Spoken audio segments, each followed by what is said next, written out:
Leadership in nursing has always been a big deal, right? But today, it's on a whole other level. It's more critical and honestly, a lot more complex than it used to be. We're talking about something that's gone from a nice to have skill to an absolute must have for our healthcare system to even function. So, in this explainer, we're going to dive in and really unpack what it means to be a leader in healthcare right now. Okay, so first things first, let's set the scene. We all know that healthcare is a high stakes world. That's just a given. But there's another kind of crisis brewing, one that's happening inside the system itself. And that's what we really need to get into. Think about it. In any clinical setting, some suffering is just part of the deal. It comes with being sick. But here we're looking at a totally different and, frankly, really troubling idea: avoidable suffering. And this isn't about the disease. No. This is harm that's caused by the system. We're talking about things like massive communication breakdowns, processes that are just not safe, or even power dynamics that get in the way.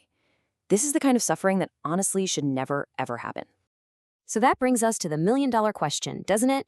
When the system itself has cracks, how in the world do you fix it? You can't just slap a new policy on it or buy some fancy new equipment. The real answer, well, it starts with a completely different way of thinking.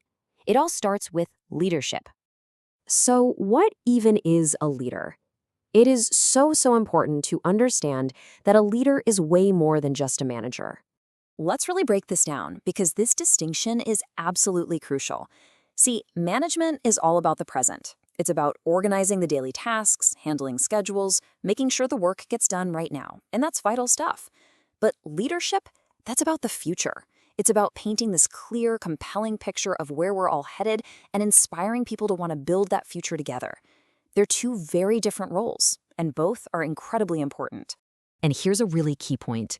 Leadership has nothing to do with a title on a business card or a position of authority. Seriously, it's not about being the boss. It's a mindset. It's a set of actions. And that means anyone, and I mean anyone, in any role can make the choice to be a leader. All right, so now that we've got a handle on what leadership is, let's look at how it actually works.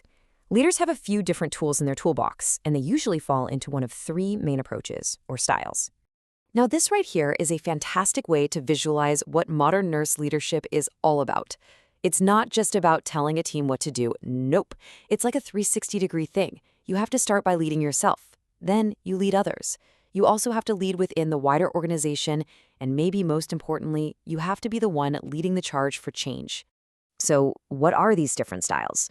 Well, first, there's transactional leadership. This is basically an exchange system. If you do this, you get that. Then you have authentic leadership, which is all about leading from your deepest core values and just being true to who you are. But for our purposes today, we're really going to focus on transformational leadership. Why? Because it's an incredibly powerful way to spark real, lasting, positive change from the ground up. Okay, this is really the heart of it all. We are about to unpack the 4 core behaviors that really make a transformational leader tick.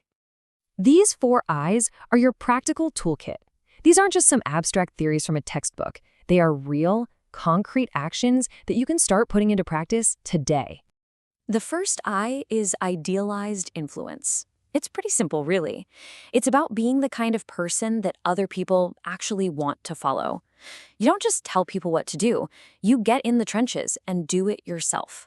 You lead by example, and you earn that trust and admiration by actually walking the talk. Next up, we've got inspirational motivation. This is where that whole vision thing we talked about earlier really comes to life.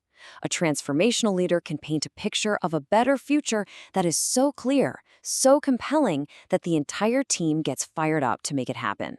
It's all about creating that shared why.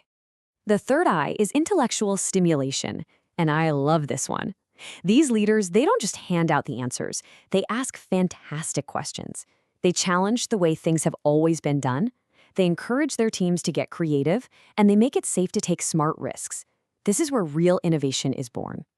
And finally, we have individualized consideration. This is all about seeing every single person on your team as a unique individual with their own potential. The leader becomes a coach, a mentor, someone who pays attention to what people need and genuinely invests in helping them grow. So, what's the payoff? What actually happens when leaders start using these 4 I's all the time? Well, it's not just about boosting morale. They literally change the entire workplace for the better. The American Association of Critical Care Nurses came up with these 6 standards for what makes a truly healthy work environment. Things like skilled communication, true collaboration, authentic leadership, you see them here. And what's so powerful is that every single one of these is a direct result of putting those 4 I's into practice. Let's look at a super clear example. So picture a leader who's up against a problem that just won't go away. Instead of just telling everyone what to do, they say this: "Hey team, let's brainstorm a totally new way to solve this." That right there, that's a perfect real-world example of intellectual stimulation. They're inviting creativity and challenging old assumptions. And that one simple action, it directly builds one of those essential standards for a healthy workplace. By asking the team to brainstorm together, that leader isn't just fixing a problem, they're actively building an environment of true collaboration. You see how it works? The leadership action creates the healthy outcome. Okay, so now let's make this personal. Let's turn the spotlight inward and think about what these qualities might look like inside you. Drawing from Stephen Covey's work on effective leaders, let's just ask a few honest questions. First up, think about your own presence. When you walk into a room, do you bring a positive, optimistic energy with you? And what's your gut reaction to other people? Do you, deep down, genuinely believe in their potential, in their intelligence, in their good intentions? That belief is really the foundation for individualized consideration. And one last one, how do you see the world? Do you see how all the little individual efforts can come together to create something much, much bigger and better than what any one person could do alone? That kind of thinking, that's the engine that drives inspirational motivation. So let's wrap this all up. At the end of the day, leadership isn't some destination you arrive at. It's not a title you have to wait for someone to give you. As we've seen today, it's a choice. It's an action. And it's an action that's available to you in every single moment. So the only real question left is, what action will you take?